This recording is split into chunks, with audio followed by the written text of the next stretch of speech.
All right, a big thank you to everyone for helping the channel grow to 110,000 subscribers. We hit that number about an hour ago. So, we're keeping up with the milestones. YouTube, the first couple months out of the year are pretty dang slow in terms of channel growth and ad revenue because at that point, the holiday season is over. A bunch of companies aren't putting out ads as much as they used to, unless you're Mike Bloomberg, because literally I'm getting like 50 freaking political ads on all my social media every freaking day. So, it really does help to see the numbers growing in terms of views and whatnot. So I really do appreciate it. And before going any further, if you could help me out with a little goal, maybe I'll start doing this on videos like, hey, let's try to go for 75 likes on this video. So, before going any further, make sure you hit that like button, hit that subscribe button so we can continue growing as a channel. Check me out on social media. Links to everything is in the description box below. And this is my third have and have not video that I've been recording tonight, so hopefully you like it. This is almost like a follow-up to the video that I just recorded about David and Katheryn allegedly having sex on Katheryn and Jim's wedding night. And to be honest, I do not think that Veronica lied about having sex with Jim twice, even though Jim was trying to tell David, you don't believe her, do you? And then David telling Jim about him and Katheryn on their wedding night. I think they were all telling the truth, if you ask me, except for Jim, because obviously he was trying to cover it up. But David has, look, if this was like season 1 through 3-ish, David would have either beat Jim's ass or he just would have been in denial, but he knew it was true. So let me just put it that way. At this point, these characters do not give a damn. I mean, literally, David pulled a Rhett Butler.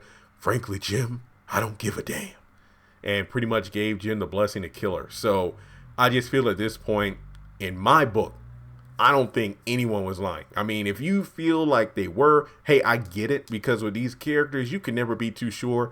But given the fact that it is season 7 and the chips are, pretty much, excuse me. I just woke up from a nap, yet I'm still sleepy. That sucks. All bets are off. These people are going for blood. Nope. Literally. I want to talk about this video about Katheryn and Veronica. We know on the season 4 premiere, A Cup of Tea, this was right after Katheryn had killed Jennifer Salliston, so her body was still bleeding out on the floor in the living room. And Katheryn and Veronica were just sitting in the kitchen while, Katheryn with a knife was cutting lemons for a cup of tea. And pretty much at this point, she was just she was making a cup of tea, but she was literally spilling all the tea on Veronica. And she knew that Veronica and her father slept together because, her father paid Veronica's way through law school. Now, for this video, we're talking about how did Katheryn know? And to me, I think a favorite little, kind of fan theory or, head canon or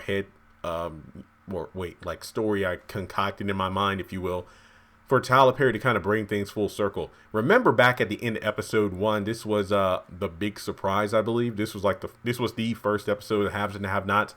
The finale or cliffhanger was Wyatt, searching around the house for alcohol late at night, and he caught Candace and Jim coming out of Jim's study. And he put 2 and 2 together, figuring out those two were having an affair. Now, Katheryn, I'm going to assume, I'm thinking they're close to age. Maybe Katheryn was, at her parents' house, obviously the mansion, when she was younger. And maybe this was before her and Jim got married. I'm just trying to put a timetable to this. Let's say if she was, just walking through the house, maybe not necessarily at night, but at any point during the day. Maybe her father didn't know she was around that time, or, who knows? Maybe she saw Veronica and her father coming out of the study. And that would be kind of ironic if Jim's study was actually originally Katheryn's father's study, which actually does kind of make sense when you think about it. Wyatt caught Candace and Jim. Now, Katheryn may have caught Veronica and her father coming out of the room. And to kind of put into perspective, Katheryn did say, I was the chunky, girl when I was in high school, and nobody was really giving me attention. And Jim, the quarterback or whatever, looked at me and smiled. And then that's when those two fell, in love with each other. But we know Jim, obviously, it was about the connections and the money. So one could maybe figure that. And I know, and I'm not trying to make fun of Katheryn, but given the fact that, Wyatt has a substance abuse addiction, which Jim attributed to Katheryn's father's own problems of being a raging drunk behind closed doors.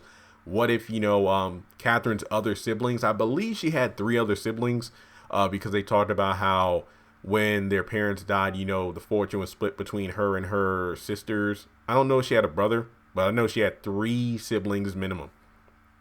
I feel like when it comes down to it, maybe she kind of, found comfort in food, because maybe her other siblings were gorgeous or, handsome. Again, if she had brothers and sisters, and she was kind of like the ugly duckling, so to speak. So maybe she was kind of put on a diet or something, and maybe late at night she was, rummaging through the house trying to find something to eat. And again, I'm not making fun of young Katheryn, but I'm trying to say that what if it was a mirror image of what Wyatt was going through, pretty much because he was in Veronica's rehab program, and this was when Jeffrey was joined to him by the hip. Like, he couldn't even go to the restroom by himself. So what if, the maids and whatnot were told not to give Katheryn sweets or whatever, so she was rummaging through the house late at night like a rat, like Wyatt was with alcohol, and then that's when she overheard or saw Veronica and her father coming out of the study late at night or in the middle of the day.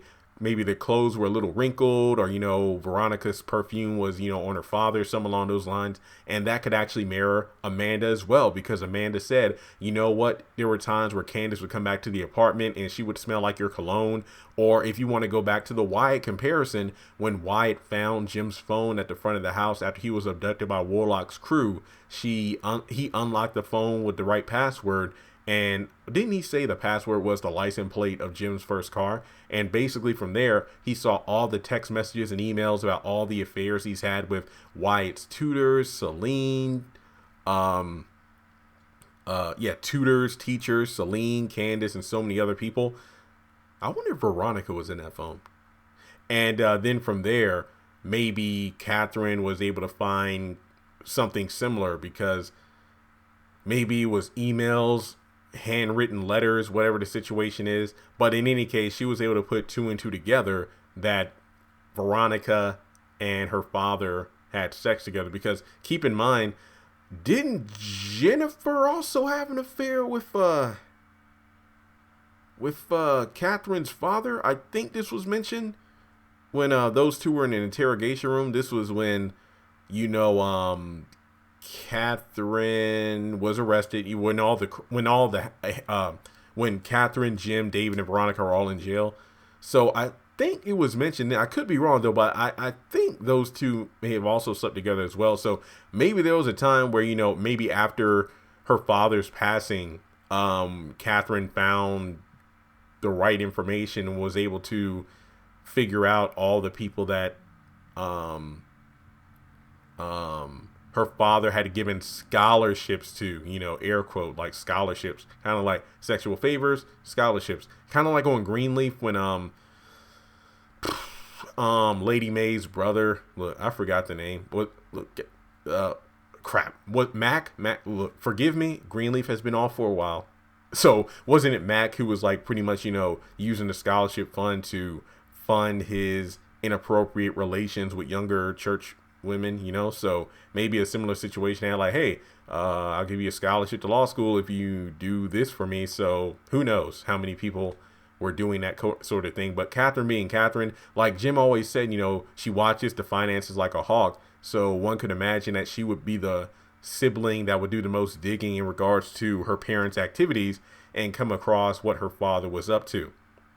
And that would make their interactions even more awkward if you go back and watch the early episodes of the Haves and Have-Nots, because Katheryn knew full well Veronica was only associated with her for her own social status benefits.